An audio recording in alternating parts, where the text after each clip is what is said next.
Let's talk about Louisville at Notre Dame. This is a top Yeah. 16 showdown, and a really interesting one. We're going to be covering it, and it's going to be on our air, absolutely, which is exciting because this is a team that beat Notre Dame last year.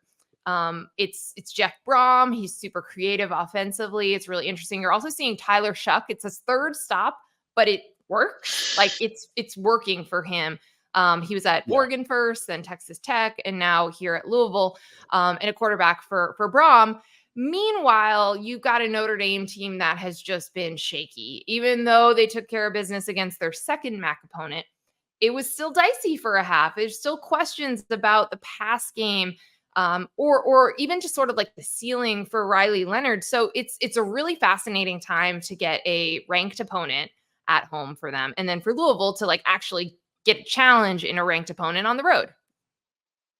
Yeah, this is there are a lot of angles to this game that fascinate me. First off, Jeff Brom, just want to give him credit as one of the all-time quarterback whisperers in college football. We saw what he did at Purdue.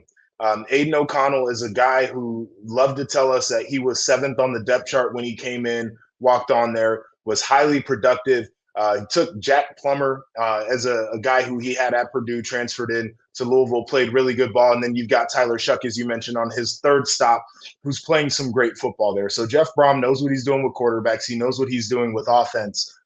They lost some talent from that side of the football. They had great running back room last year. I'm be curious to see how they go up against the Notre Dame front, in particular, a defense as a whole that has played extremely well. They're top 20 in all the important categories defensively. Where this game can get sideways for Notre Dame, Louisville is aggressive, almost to a fault at times on defense, but they will put you in a blender with some of the blitz looks that they send. They will send guys from Timbuktu.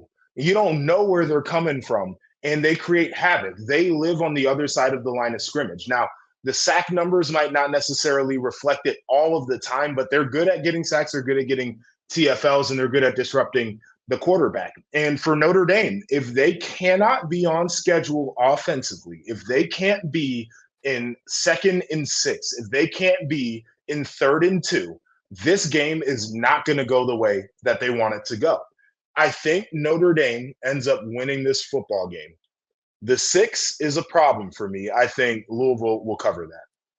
Yeah, and it's a really good point as you talk about the way that Louisville approaches their defensive strategy. When you have a quarterback who is really good at scrambling, right? He's a really good runner. We've seen that from Riley Leonard. So maybe that does help you in that situation. Maybe that does help you avoid sacks or get some yardage.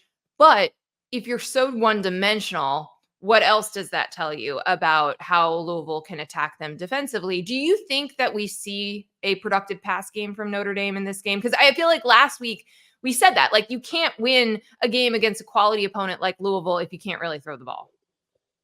I don't think we see it. I don't know if they have it, right? Like last week, we watched Riley Leonard. They did some things to simplify the pass game for him. They rolled the pocket, give him a half field read, typically a high-low, where you have 3 different levels of receiver, one in the flat, one in the intermediate, one running deep.